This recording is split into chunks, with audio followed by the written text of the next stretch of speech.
Hi everyone, welcome back to my channel. இன்றைக்கி வீடியோவில் ஒரு கம்பைலேஷன் தான் பார்க்க போகிறீங்க. நம்ம சேனலில் ஹிட் கொடுத்த ஒரு 5 வீடியோஸை கம்பைல் பண்ணி போட்டிருக்கிறேன். ஒவ்வொரு வீடியோஸ்லேயும் யூஸ்ஃபுல்லான ஹெல்த்தியான விஷயங்கள் அப்டேட் பண்ணியிருக்கிறேன். ஸோ வீடியோவை ஸ்கிப் பண்ணாமல் பாருங்கள், ரொம்பவே யூஸ்ஃபுல்லாகவும் இன்ட்ரெஸ்டிங்காகவும் இருக்கும். வீடியோக்கு போகிறதுக்கு முன்னாடி ஃபர்ஸ்ட் டைம் சேனலை பார்க்குறீங்கன்னா ப்ளீஸ் சப்ஸ்கிரைப் பண்ணிட்டு பாருங்கள். கூடவே இருக்கிற பெல் ஐக்கனையும் கிளிக் பண்ணிக்கோங்க. அப்போ தான் நான் போடுற ஒவ்வொரு வீடியோஸும் உங்களுக்கு நோட்டிஃபிகேஷன் வரும், நீங்களை மிஸ் பண்ணாமல் பார்க்கலாம். இதை செய்யறதுக்கு ஒரு கிளாஸ் அளவுக்கு கோதுமை மாவு எடுத்துருக்கிறேன். ஃபஸ்ட்டு கோதுமை மாவை நல்லா ஜலிச்சுட்டு எடுத்துக்கலாம். ஜலிச்சுட்டு மிக்ஸ் பண்ணோம் அப்படின்னா கட்டிகள் இல்லாமல் மிக்ஸ் பண்ணுறதுக்கு ரொம்ப ஈஸியாக இருக்கும். ஏதாவது ஒரு கப் இல்லைனா கிளாஸில் மெஷர்மெண்ட் பண்ணி எடுத்துக்கோங்க. மற்ற இன்க்ரீடியன்ஸும் சேம் அதே கப்பில் இல்லைனா கிளாஸில் தான் நீங்கள் மெஷர்மெண்ட் பண்ணுற மாதிரி இருக்கும். இப்போ இதுக்கு தேவையான அளவுக்கு சால்ட்டு சேர்த்துக்கலாம். ஒரு 1/2 டீஸ்பூன் அளவுக்கு மட்டும் சேர்த்துட்டு நல்லா மிக்ஸ் பண்ணி விட்டுக்கலாம். ஒரு கிளாஸ் கோதுமை மாவு எடுத்தீங்க அப்படின்னா 2 கிளாஸ் அளவுக்கு வாட்டர் சேர்க்குற மாதிரி இருக்கும். மொத்தமாக உடனே சேர்த்துறாமல் ஃபஸ்ட்டு ஒரு கிளாஸ் அளவுக்கு சேர்த்து கொஞ்சம் கூட கட்டி இல்லாமல் நல்லா மிக்ஸ் பண்ணி எடுத்துக்கோங்க. விஸ்க் யூஸ் பண்ணி நீங்கள் மிக்ஸ் பண்ணீங்க அப்படின்னா கட்டி இல்லாமல் மிக்ஸ் பண்ணுறதுக்கு ரொம்ப ஈஸியாக இருக்கும்.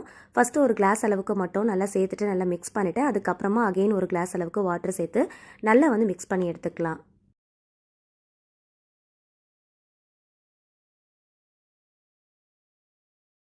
இந்த மாதிரி கொஞ்சம் கூட கட்டிகள் இல்லாமல் நல்லா மிக்ஸ் பண்ணி எடுத்துக்கோங்க. இப்போ இதை செய்கிறதுக்கு நல்ல அடிகனமான பாத்திரமாக பார்த்து எடுத்துக்கோங்க. ப்ரெஷர் குக்கராக சூஸ் பண்ணிக்கோங்க. கொஞ்சம் கூட அடிப்பிடிக்காமல் ஒட்டாமல் வரும்.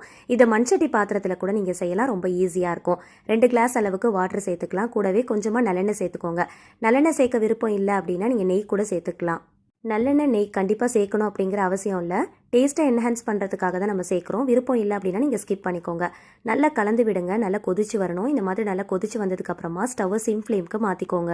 தண்ணி நல்லா கொதிச்சு வந்ததும் கலந்து வச்சிருக்கிற கோதுமை மாவை நல்லா ஸ்லோவாக சேர்த்துக்கலாம். சேர்க்கும் போது ஸ்டவ்வை ஃபுல் சிம் ஃப்ளேமில் வச்சுக்கோங்க. மொத்தமாக சேர்த்துட்டோம் அப்படின்னா டக்குன்னு கட்டி விழுந்துரும். ஸோ அதனால் ஸ்லோவாக சேர்த்துக்கோங்க. இந்த மாதிரி மரக்கரண்டி யூஸ் பண்ணி நல்லா மிக்ஸ் பண்ணி விடுங்க. இந்த மாதிரி மரக்கரண்டி யூஸ் பண்ணோம் அப்படின்னா மிக்ஸ் பண்ணுறதுக்கு ரொம்ப ஈஸியாக இருக்கும். கொஞ்ச நேரத்திலே பார்த்தீங்கன்னா சீக்கிரமாக கட்டியாக ஆரம்பிச்சிரும்.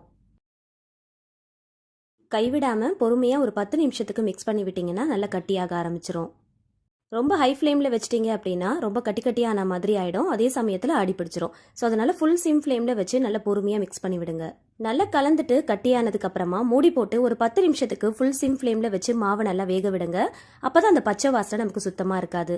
5 நிமிஷத்துக்கு அப்புறம் மறுபடியும் ஒரு தடவை கலந்து விட்டுட்டு மறுபடியும் மூடி போட்டு ஒரு 5 நிமிஷம் வேக விடுங்க. டோட்டலாக ஒரு 10 நிமிஷம் வேக வச்சாலே போதும். அந்த மாவுடைய பச்சை வாசனை சுத்தமாக இருக்காது. மறுபடியும் இதில் கொஞ்சமாக நல்லெண்ணெய் சேர்த்துருக்கிறேன். உங்களுக்கு விருப்பம் இருந்துச்சுன்னா சேர்த்துக்கோங்க, இல்லைனா ஸ்கிப் பண்ணிடுங்க. சேர்த்துட்டு நல்லா ஒரு தடவை கலந்து விட்டுக்கலாம். நல்லெண்ணெய்க்கு பதிலாக நீங்கள் நெய் கூட சேர்த்துக்கலாம். நல்லா கலந்துட்டு மறுபடியும் மூடி போட்டு ஒரு 5 நிமிஷத்துக்கு நல்லா வேக விடுங்க. கையில் மாவு ஒட்டாமல் வர அளவுக்கு நல்லா வேக விடணும். கையில் கொஞ்சமாக தண்ணியை தொட்டுட்டு மாவை தொட்டு பார்க்கும்போது கையில் கொஞ்சம் கூட ஒட்டாமல் வரணும். அதுதான் சரியான பதம். ஒட்டுற மாதிரி இருந்துச்சுன்னா மறுபடியும் ஒரு 5 நிமிஷத்துக்கு வேக விடுங்க. மாவு நல்லா வெந்து நல்லா சுருண்டு வந்துருச்சு. இப்போ மறுபடியும் தண்ணியை தொட்டு பார்க்கும்போது கையில் கொஞ்சம் கூட ஒட்டவே இல்லை பாருங்க. இதுதான் சரியான பதம். ஸ்டவ் ஆஃப் பண்ணிட்டு மூடி போட்டு நல்லா ஆற விட்டுறலாம். மிக்ஸி ஜாரில் 1/4 கிலோ போல் சின்ன வெங்காயம் சேர்த்துருக்கிறேன். உங்களுக்கு எந்த அளவுக்கு குவான்டிட்டி வேணுமோ அந்த அளவுக்கு நீங்கள் சேர்த்துக்கோங்க. இப்போ இதில் 1 டீஸ்பூன் அளவுக்கு சோம்பு, 1 டீஸ்பூன் மிளகு, 1 டீஸ்பூன் ஜீரகம் எல்லாமே ஈக்குவலான ரேஷியோவில் சேர்த்துக்கோங்க. கொஞ்சம் கூட தண்ணி சேர்க்காம நல்லா கொரப்பாக அரைச்சி எடுத்துகிட்டு வந்துடலாம். ரொம்ப நைஸாக அரைச்சிட்டோன்னா நல்லா இருக்காது. ஸோ அதனால் இந்த மாதிரி நல்லா கொரப்பாக அரைச்சி எடுத்துக்கோங்க. தண்ணி சேர்க்காமல் அரைச்சி எடுத்துக்கோங்க. மண்சட்டி யூஸ் பண்ணி செய்கிறப்போ டேஸ்ட் ரொம்ப நல்லாயிருக்கும். மண்சட்டி கடாயில் 2 குழிக்கரண்டி அளவுக்கு நல்லெண்ணெய் சேர்த்துக்கலாம். எண்ணெய் சூடானதும் 1 டீஸ்பூன் கடுகு, 1/2 டீஸ்பூன் வெந்தயம் சேர்த்து நல்லா பொரிய விடலாம். 3 பெரிய வெங்காயத்தை நல்லா தின்னாக சாப் பண்ணி வச்சுருக்கிறேன். அதையே இது கூட சேர்த்துக்கலாம். நான் அதிகமான குவான்டிட்டியில் செய்கிறதுனால எல்லாமே அதிகமாக எடுத்துருக்கிறேன். நீங்கள் எந்த அளவுக்கு செய்கிறீங்களோ அதுக்கு ஏற்றா போல் எல்லா அளவுகளையும் கூட்டிக்கவோ குறைஞ்சிக்கவோ செஞ்சுக்கோங்க. இப்போ நம்ம அரைச்சி வச்சுருக்கிற இந்த சின்ன வெங்காயம் பேஸ்ட்டையும் இது கூட சேர்த்து நல்லா வதக்கி விட்டுக்கலாம். இந்த ரெசிபிக்கு தேவையான அளவுக்கு கல்லுப்பு சேர்த்து வதக்கிக்கலாம்.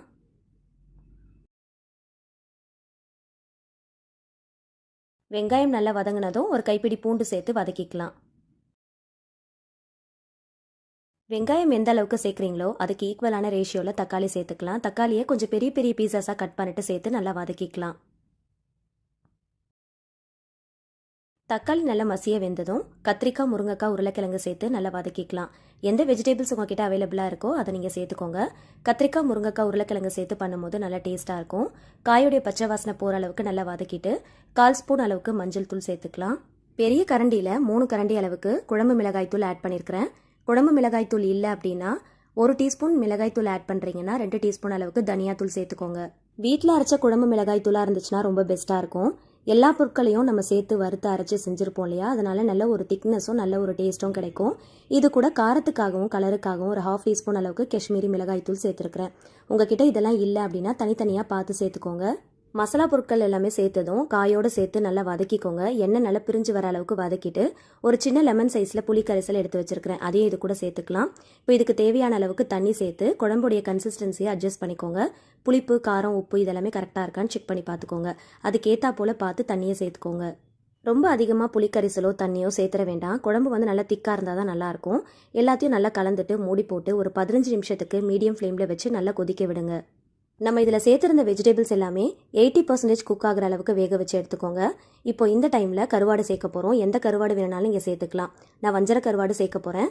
நல்லா சுடுதண்ணியில் கொஞ்சம் நேரம் ஊற வச்சுட்டு நல்லா சுத்தமாக வாஷ் பண்ணிட்டு ஒரே ஒரு கருவாடு துண்டை இது கூட சேர்த்துருக்கிறேன். பெரிய துண்டாக இருக்கிறதுனால ஒன்று தான் நான் சேர்த்துருக்கிறேன். இந்த குழம்பு ரெசிபிக்கு எந்த கருவாடு வேணுனாலும் இங்கே யூஸ் பண்ணிக்கலாம். எதில் செஞ்சாலுமே டேஸ்ட் ரொம்ப நல்லாயிருக்கும். மூடி போட்டு மறுபடியும் ஒரு மீடியம் ஃப்ளேமில் 10 நிமிஷத்துக்கு நல்லா கொதிக்க விடுங்க. கரெக்டாக ஒரு 10 நிமிஷம் கொதிக்க வச்சா போதும். அதிக நேரம் கொதிக்க விட்டுட்டோன்னா நம்ம சேர்த்துருக்கிற காய்கறிகள் மசிஞ்சு போன மாதிரி ஆகிடும். சேர்த்துருக்கிற கருவாடும் கரைஞ்சி போயிடும். குழம்பு நல்லா கொதிச்சு நல்லா திக்கானதும் ஸ்டவ் ஆஃப் பண்ணிவிட்டு ஒரு கைப்பிடி கருவேப்பிலை இலைகள் சேர்த்துக்கலாம்.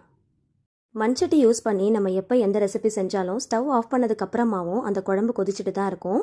ஸோ அதனால் கரெக்டான பக்குவத்துக்கு நமக்கு வந்துடும். மூடி போட்டு வச்சுட்டு கொஞ்சம் நேரம் கழித்து ஓப்பன் பண்ணி பாருங்கள். நல்ல எண்ணெயெல்லாம் நல்லா மிதக்க நல்லா பார்க்குறதுக்கே நல்ல டெக்ஸ்சர் அழகாக இருக்கும். நம்ம சேர்த்துருக்கிற காய்கறிகள் ரொம்ப வேக விட்டுறாம கரெக்டாக நல்லா முழுசாக இருக்கிற மாதிரி வேக வச்சு நல்லா திக்காக குழம்பு செஞ்சு பாருங்கள். டேஸ்ட் ரொம்ப நல்லாயிருக்கும். இந்த மாதிரி எந்த கருவாடு வேணுனாலும் நீங்கள் யூஸ் பண்ணி செய்யலாம். கண்டிப்பாக ட்ரை பண்ணுங்கள். கோதுமை மாவை நல்லா வேக வச்சு மூடி போட்டு வச்சுருந்தோம் இல்லையா, கொஞ்சம் நேரம் கழித்து ஓப்பன் பண்ணி பார்க்கும்போது நல்லா கட்டியாகியிருக்கும். ஒரு கிண்ணத்தில் எடுத்து போட்டு நம்ம இந்த மாதிரி உருட்டினோம் அப்படின்னா ரொம்ப ஈஸியாக உருட்ட வரும். கொஞ்சமாக அந்த கிண்ணத்தை வந்து தண்ணி ஊற்றி நினச்சிக்கோங்க. அதுக்கப்புறமா இந்த மாதிரி எடுத்து போட்டு உருட்டினீங்க அப்படின்னா ரொம்ப ஈஸியாக உருட்டுறதுக்கு வரும். கோதுமை மாவு வச்சு இந்த மாதிரி ஈஸியான மெத்தடில் களி கிண்டி அதுக்கு இந்த மாதிரி நல்ல டேஸ்டியான ஒரு கருவாட்டு குழம்போடு சேர்த்து சர்வ் பண்ணி பாருங்கள். டேஸ்ட் ரொம்ப நல்லாயிருக்கும். எப்பயுமே களி கிண்டுறோம் அப்படின்னா அதுக்கு பெஸ்ட்டான காம்போ கருவாட்டு குழம்பு தான். எப்பயுமே சப்பாத்தி பூரின்னு மட்டும் செய்யாமல் கோதுமை மாவு யூஸ் பண்ணி ஹெல்த்தியாக இந்த மாதிரி களி கிண்டி அதுக்கு பெஸ்ட்டான காம்போவான இந்த கருவாட்டு குழம்போடு சேர்த்து சர்வ் பண்ணி பாருங்கள். டேஸ்ட் ரொம்ப சூப்பராக இருக்கும். இப்போ இருக்கிற லைஃப் ஸ்டைலுக்கு ஏற்ற மாதிரி குழந்தைங்களுக்கு வெறும் பீட்சா பர்கர்னு மட்டுமே கொடுக்காம அப்பப்போ இந்த மாதிரி ஹெல்த்தியாகவும் செஞ்சு கொடுக்கலாம். கண்டிப்பாக ட்ரை பண்ணி பாருங்கள். களி கிண்டுறதுக்கு இந்த மெத்தட் ரொம்ப ஈஸியாக இருக்கும். பிகினர்ஸ் பேச்சுலர்ஸ்க்கு இந்த ரெசிபி கண்டிப்பாக ரொம்பவே யூஸ்ஃபுல்லாக இருக்கும். மறக்காமல் ட்ரை பண்ணுங்கள். நம்ம தாத்தா பாட்டியுடைய ஆரோக்கியத்தினுடைய ரகசியமும் இதுதான். அந்த காலத்துடைய ஃபுட் ரொட்டீனில் பார்த்தீங்கன்னா கண்டிப்பாக இந்த களி இல்லாமல் இருக்கவே இருக்காது. ஸோ வகையாக களி கிண்டி சாப்பிடுவாங்க. இந்த மெத்தடில் செஞ்சு பாருங்கள். செய்யறதுக்கும் ரொம்ப ஈஸியாக இருக்கும். சாப்பிடும் போது செம்ம சாஃப்டாக ரொம்ப சூப்பராக இருக்கும். கண்டிப்பாக குழந்தைங்களுக்கு இந்த மெத்தடில் ட்ரை பண்ணி பாருங்க. ஸோ இப்போ இருக்கிற பிஸியான லைஃப் ஸ்டைலில் நம்முடைய ஃபுட் ரொட்டீனில் நம்மளும் இதை ஆட் பண்ணிக்கலாம். இதை செய்யறதுக்கு நல்ல கனமான அகலமான ஒரு பாத்திரமாக பார்த்து எடுத்துக்கோங்க. எந்த டம்ளரில் இட்லி மாவு எடுக்க போகிறோமோ அதே டம்ளரில் 2 டம்ளர் அளவுக்கு தண்ணி ஊற்றிக்கலாம். தேவையான அளவுக்கு உப்பு, 1 டீஸ்பூன் அளவுக்கு நெய் சேர்த்து நல்லா மிக்ஸ் பண்ணிவிட்டு கொஞ்சம் நல்லா கொதித்து சூடாகி வரும்போது 1 டம்ளர் அளவுக்கு புளிச்ச இட்லி மாவு எடுத்துருக்கிறேன். அதை இந்த தண்ணியில் அப்படியே ஊற்றிடலாம். எப்பயும் இட்லி தோசைக்கெல்லாம் மாவு அரைக்கிறோன்னா 2-3 நாளில் புளிச்சு போயிடும். அந்த புளிச்சு போன மாவை தூக்கி கீழே ஊற்றிடாமல் இந்த மாதிரி செஞ்சு பாருங்கள். தண்ணியோடு சேர்த்து நல்லா மிக்ஸ் பண்ணிவிட்டு ஒரு 1/4 டீஸ்பூன் அளவுக்கு மஞ்சள் தூள், உங்களுடைய காரத்துக்கு ஏற்றா போல் மிளகாய் தூள் சேர்த்துக்கோங்க. நான் ஒரு 1/2 டீஸ்பூன் அளவுக்கு காஷ்மீரி மிளகாய் தூளும் ஒரு 1/2 டீஸ்பூன் அளவுக்கு ஜீரகத்தூளும் சேர்த்துருக்கிறேன். இது எல்லாத்தையுமே நல்லா ஒன்று சேர நல்லா மிக்ஸ் பண்ணி விட்டுக்கோங்க. இதை மிக்ஸ் பண்ணும்போது அடுப்பை ஃபுல் சிம் ஃப்ளேமில் வச்சு பொறுமையாக கைவிடாமல் கலந்து விடுங்க. கொஞ்ச நேரத்திலே கெட்டிப்பட ஆரம்பிக்கும். ஹை ஃப்ளேமில் வச்சிட்டிங்க அப்படின்னா கலக்கும் போது கட்டியான மாதிரி இருக்கும். ஸோ சரியாக மிக்ஸ் பண்ண வராது. அதனால் பொறுமையாக சிம் ஃப்ளேமில் வச்சு கைவிடாமல் மிக்ஸ் பண்ணணும். இந்த அளவுக்கு கொஞ்சம் கூட கட்டிகள் ஃபார்ம் ஆகாத மாதிரி நல்லா மிக்ஸ் பண்ணிவிடுங்க. ஒரு 1/2 கப் அளவுக்கு மட்டும் அரிசி மாவை இது கூட சேர்த்துக்கலாம். சேர்த்துட்டு நல்லா கலந்து விடுங்க. அகலமான பாத்திரமாக எடுத்தீங்க அப்படின்னா நல்லா மிக்ஸ் பண்ணுறதுக்கு வசதியாக இருக்கும். நல்ல கனமான பாத்திரமாக எடுத்தீங்க அப்படின்னா கொஞ்சம் கூட அடிப்பிடிக்காமல் ஒட்டாமல் வரும். எல்லாத்தையும் நல்லா ஒன்று சேர மிக்ஸ் பண்ணதும் ஸ்டவ் ஆஃப் பண்ணிவிட்டு மூடி போட்டு ஒரு 10 நிமிஷத்துக்கு அப்படியே விட்டுறலாம். ஹீட்டில் மாவு நல்லா வெந்து வரும். கொஞ்ச நேரம் கழித்து ஓப்பன் பண்ணி தண்ணியை தொட்டுட்டு கையில் தொட்டு பார்க்கும்போது கையில் கொஞ்சம் கூட ஒட்டாமல் வரணும். அதுதான் வந்து சரியான பதம். இப்போ ஒரு பிளேட்டுக்கு மாற்றி கை பொறுக்கிற சூடு இருக்கும் போதே கையால் நல்லா அழுத்தி பிசைஞ்சுக்கோங்க. கையால் அழுத்தி பிசையும் போது கொஞ்சமாக ஆயிலோ இல்லைனா கீயோ அப்ளை பண்ணிக்கோங்க. மாவை நல்லா அழுத்தி பிசைஞ்சதுக்கு அப்புறமா ஈக்குவலாக 2 போர்ஷனாக பிரித்து எடுத்துக்கோங்க. அதில் ஒரு போர்ஷன்லேருந்து கொஞ்சமாக மாவு எடுத்து நல்லா சின்ன உருண்டைகளாக உருட்டிக்கோங்க. உருட்டும் போது கையில் கொஞ்சமாக ஆயிலோ இல்லைனா கீயோ அப்ளை பண்ணிக்கோங்க. அப்போ தான் உருட்டும் போது ஒட்டாமல் வரும். நல்லா உருட்டிட்டு பெருவிரலை வச்சு நடுவில் அழுத்துனீங்க அப்படின்னா இந்த மாதிரி பட்டன் ஷேப்புக்கு வந்துடும். இந்த மாதிரி எல்லாத்தையும் உருட்டிட்டு ஃபஸ்ட்டு ஒரு பிளேட்டில் அடுக்கிக்கலாம். இப்போ இதை அப்படியே இட்லி பிளேட்டில் வச்சு ஒரு 15 நிமிஷத்துக்கு ஸ்டீம் பண்ணி எடுத்துக்கலாம். இட்லி மாவில் உளுந்து வெந்தயம்லாம் சேர்த்துருக்கிறதுனால கொஞ்ச கொஞ்சம் நேரம் நல்லா வேக வச்சு எடுக்க போகிறோம். இப்போ இதை செய்யறதுக்கு பாத்திரத்தில் கொஞ்சமாக ஆயில் ஊற்றி சூடானதும் ஒரு 1/2 டீஸ்பூன் சோம்பு, ஒரு பிரிஞ்சி இலை, 2 பெரிய வெங்காயத்தை பொடியாக நறுக்கிட்டு சேர்த்துக்கலாம். சின்ன வெங்காயம் சேர்க்குறதா இருந்துச்சுன்னா ஒரு 10லேருந்து 15 போல் எடுத்து அதை பொடியாக நறுக்கிட்டு சேர்த்துக்கோங்க. இப்போ இந்த ரெசிபிக்கு தேவையான அளவுக்கு கொஞ்சமாக கல்லுப்பு சேர்த்துக்கலாம். ஆல்ரெடி மாவில் கொஞ்சம் உப்பு சேர்த்து வேக வச்சுருக்கிறதுனால பார்த்து சேர்த்துக்கோங்க. ஒரு 2-3 பல்லு பூண்டும் ஒரு சின்ன துண்டு இஞ்சியும் நல்லா பொடியாக க்ரஷ் பண்ணிவிட்டு இது கூட சேர்த்துக்கலாம். அது பச்சை வாசனை போகிற அளவுக்கு நல்லா வதக்கிட்டு 3 தக்காளி பழத்தை மீடியம் சைஸில் எடுத்து அதை நல்லா அரைச்சி எடுத்துருக்கிறேன். அதையும் இது கூட சேர்த்துக்கலாம். கொஞ்சமாக மிக்ஸி ஜாரில் தண்ணி விட்டு அலசி அதையும் இது கூட சேர்த்து நல்லா கலந்துட்டு மூடி போட்டு ஒரு 10 நிமிஷத்துக்கு நல்லா வேக விடுங்க. இப்போ ஒரு 1/4 டீஸ்பூன் மஞ்சள் தூள், 1/2 டீஸ்பூன் காஷ்மீரி மிளகாய் தூள், ஒரு 1/4 டீஸ்பூன் ஜீரகத்தூள், 1 டீஸ்பூன் அளவுக்கு கறி மசால் தூள் ஆட் பண்ணி மசாலா வாசனை போகிற அளவுக்கு நல்லா வதக்கி விட்டுக்கோங்க. ஒரு கைப்பிடி புதினா இலைகள் சேர்த்து நல்லா வதக்கிட்டு மூடி போட்டு ஒரு 5 நிமிஷத்துக்கு நல்லா வேக விடுங்க. எண்ணெய் நல்லா பிரிஞ்சு வரணும். இப்போ இது கூடவே ஒரு 1/2 கப் அளவுக்கு பச்சை பட்டாணியும் ஸ்வீட் கார்னும் எடுத்து வச்சிருக்கிறேன். அது இது கூட சேர்த்து நல்லா கலந்து விட்டுக்கலாம். இதுக்கு பதிலாக ஏதாவது வெஜிடபிள்ஸ் ஆட் பண்ணணும் அப்படின்னு நினச்சாலும் நீங்கள் ஆட் பண்ணிக்கலாம். பச்சை பட்டாணியும் ஸ்வீட் கார்னும் வேகிறதுக்கு ரொம்பலாம் டைம் எடுக்காது. இது கூட சேர்த்து நல்லா கலந்துட்டு கொஞ்சமாக தண்ணி ஊற்றி மூடி போட்டு கரெக்டாக ஒரு 5 நிமிஷத்துக்கு மட்டும் மீடியம் ஃப்ளேமில் வச்சு வேக விட்டாலே போதும், சீக்கிரமாக வெந்துடும். எப்பயுமே குழந்தைங்க பச்சை பட்டாணி ஸ்வீட் கார்ன்லாம் விரும்பி சாப்பிடுவாங்க. அதனால் அதை மட்டும் நீங்கள் சேர்த்து பண்ணாலே ரொம்ப விரும்பி சாப்பிடுவாங்க. இந்த பக்கம் நம்ம வேக வச்சுருந்த ரைஸ் பட்டனும் சீக்கிரமாக வெந்துருச்சு. ஸோ இந்த பக்கம் மசாலாவும் ரெடி ஆயிடுச்சு. அந்த ரைஸ் பட்டனை வெளியில் எடுத்து ஒரு பிளேட்டில் வச்சு ஆற வச்சுட்டு அதுக்கப்புறமா இந்த மாதிரி மசாலாவோட சேர்த்திங்க அப்படின்னா மிக்ஸ் பண்ணும்போது உடையாமல் இருக்கும். இந்த ரைஸ் பட்டனை ஆல்ரெடி ஸ்டீம் பண்ணி எடுத்துருக்கிறதுனால இந்த மசாலாவோடு சேர்த்து ஜஸ்ட் ஒரு 5 to 10 மினிட்ஸுக்கு சிம் ஃப்ளேமில் வச்சு பொறுமையாக இந்த மாதிரி மிக்ஸ் பண்ணி விடுங்க. அவ்வளோதான். கொஞ்ச நேரம் மூடி போட்டு வேக விட்டோம் அப்படின்னா இதில் இருக்கிற எசன்ஸ் எல்லாமே அதில் அப்படியே இறங்கிரும். டேஸ்ட்டும் ரொம்ப நல்லாயிருக்கும். ஜஸ்ட் ஒரு 5 to 10 மினிட்ஸ் மட்டும் லிட் போட்டு க்ளோஸ் பண்ணிவிட்டு குக் பண்ணால் போதும். நம்ம சேர்த்துருக்கிற மசாலாவோடு சேர்த்து அந்த டேஸ்ட் எல்லாமே நல்லா என்ஹான்ஸ் பண்ணி கொடுக்கும். கடைசியாக ஸ்டவ் ஆஃப் பண்ணுறதுக்கு முன்னாடி ஒரு 2 டேபிள் ஸ்பூன் அளவுக்கு வீட்டில் அரைச்ச இட்லி பொடியை இது கூட சேர்த்து நல்லா மிக்ஸ் பண்ணிக்கோங்க. இந்த ரெசிபிக்கு ஹைலைட்டே இந்த இட்லி பொடி தான். ஸோ ஸ்கிப் பண்ணாமல் ஆட் பண்ணிக்கோங்க. கூட கொஞ்சம் கொத்தமல்லி இலைகளையும் நறுக்கிட்டு இது கூட ஆட் பண்ணிக்கலாம். நல்லா மிக்ஸ் பண்ணிவிட்டு ஸ்டவ் ஆஃப் பண்ணிவிடுங்க. ரைஸ் பட்டன் மசாலா ரொம்ப சூப்பராக ரெடி ஆயிடுச்சு. கண்டிப்பாக ட்ரை பண்ணி பாருங்கள். புளிச்ச இட்லி மாவை தூக்கி கீழே ஊற்றிடாமல் அது கூட கொஞ்சமாக அரிசி மாவு சேர்த்து இந்த மாதிரி ரைஸ் பட்டன் மசாலா ட்ரை பண்ணி பாருங்கள். லஞ்ச் பாக்ஸுக்கு கூட நீங்கள் தாராளமாக பேக் பண்ணிக்கலாம். டேஸ்ட் ரொம்ப நல்லாயிருக்கும். பிரேக்ஃபாஸ்ட், டின்னருக்கு கண்டிப்பாக ட்ரை பண்ணி பாருங்கள். இட்லி மாவு புளிச்சு போயிடுச்சுன்னா அதில் அப்படியே இட்லி ஊற்றினோம் அப்படின்னா கண்டிப்பாக அந்த புளிப்பு சுவை தெரியும். அதில் தோசை ஊற்றினாலும் நமக்கு தெரியும். ஆனால் இந்த மாதிரி செய்யும் போது கொஞ்சம் கூட அந்த புளிப்பு சுவை சுத்தமாக தெரியாது. கண்டிப்பாக ஒரு தடவை ட்ரை பண்ணி பாருங்கள். நல்லா சுட சுட சர்வ் பண்ணும்போது டேஸ்ட் ரொம்ப நல்லாயிருக்கும். தேவைப்பட்டால் இது கூட ஆனியன் ரைத்தா வச்சு சர்வ் பண்ணிக்கலாம். இது வரைக்கும் இட்லி மாவு வச்சு வெறும் இட்லி மட்டும் தான் ஊற்றிருப்பீங்க. ஆனால் இந்த மாதிரி ஒரு தடவை ட்ரை பண்ணி பாருங்கள். டேஸ்ட் ரொம்ப சூப்பராக இருக்கும். ஏதாவது கொஞ்சம் புதுசாக டிஃப்ரெண்ட்டாக ட்ரை பண்ணணும் அப்படின்னு நினச்சிங்கன்னா கண்டிப்பாக இந்த ரெசிபி ரொம்பவே ஆப்டாக இருக்கும். கண்டிப்பாக ட்ரை பண்ணி பாருங்கள். பிசைஞ்ச மாவை 2ஆக டிவைட் பண்ணிவிட்டு ஒரு போர்ஷன் எடுத்து நம்ம ரைஸ் பட்டன் மசாலா ப்ரிப்பேர் பண்ணியிருந்தோம். இன்னொரு போர்ஷன் அப்படியே வச்சுருந்தோம் இல்லையா, அகெயின் அதை 2ஆக டிவைட் பண்ணி எடுத்துக்கோங்க. இதை செய்யறதுக்காக இடியாப்ப அச்சு தான் எடுத்துருக்கிறேன். உள்ளே ஃபுல்லாக கொஞ்சமாக ஆயில் அப்ளை பண்ணிக்கோங்க. ரிப்பன் பக்கோடா செய்யறதுக்காக ஒரு அச்சு யூஸ் பண்ணுவோம் இல்லையா, அந்த அச்சு யூஸ் பண்ணிக்கோங்க. மாவு உள்ளே போடுறதுக்கு முன்னாடி ஒரு தடவை கையால் நல்லா அழுத்தி பிசைஞ்சிட்டு அதுக்கப்புறமா உள்ளே போட்டுக்கோங்க. ஆயில் தடவிட்டு உள்ளே போடும்போது கொஞ்சம் கூட ஒட்டாமல் ரொம்ப ஈஸியாக பிழியறதுக்கு வரும். இதை பிழியறதுக்கு வாழை இலை இருந்துச்சுன்னா யூஸ் பண்ணிக்கோங்க. அப்படி இல்லைனா இந்த மாதிரி ஒரு பட்டர் ஷீட் எடுத்துக்கோங்க. அதில் பிழியும் போது எடுக்கிறதுக்கு ரொம்ப ஈஸியாக வரும். பிழியும் போது சரியாக வரல அப்படின்னா அதை மட்டும் தனியாக கட் பண்ணி எடுத்துருங்க.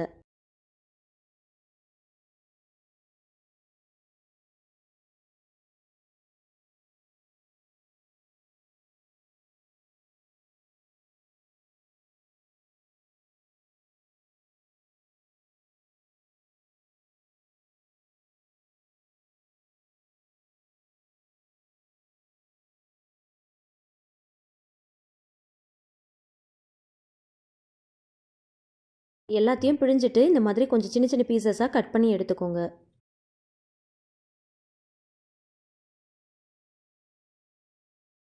சின்ன சின்ன பீசஸாக கட் பண்ணதுக்கப்புறமா இந்த மாதிரி ஒரு ஃபோக் ஸ்பூன் யூஸ் பண்ணி சென்டரில் இந்த மாதிரி லைட்டாக ப்ரெஸ் பண்ணி விடுங்க.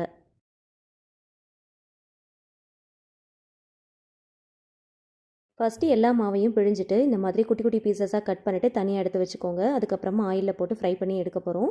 அதுக்கு கடாயில் கொஞ்சமாக ஆயில் ஊற்றி சூடானதும் இது ஒன்று ஒன்றா போட்டு பொரிச்சு எடுத்துக்கலாம். இதை ஃப்ரை பண்ணுறதுக்கு ரொம்பலாம் ஆயில் தேவைப்படாது. கொஞ்சமாக இருந்தாலே போதும். இதை போட்ட உடனே திருப்பிடாமல் கொஞ்சம் நேரம் கழித்து அதுக்கப்புறமா திருப்பி விடுங்க. போட்ட உடனே திருப்பினீங்க அப்படின்னா கண்டிப்பாக கடாயில் ஓட்டும், சரியாக நமக்கு எடுக்க வராது. கொஞ்ச நேரம் பார்த்தீங்கன்னா லைட்டாக கலர் சேஞ்ச் ஆனதும் திருப்பி விட்டீங்க அப்படின்னா ரொம்ப ஈஸியாக திருப்பி விட்டுறலாம்.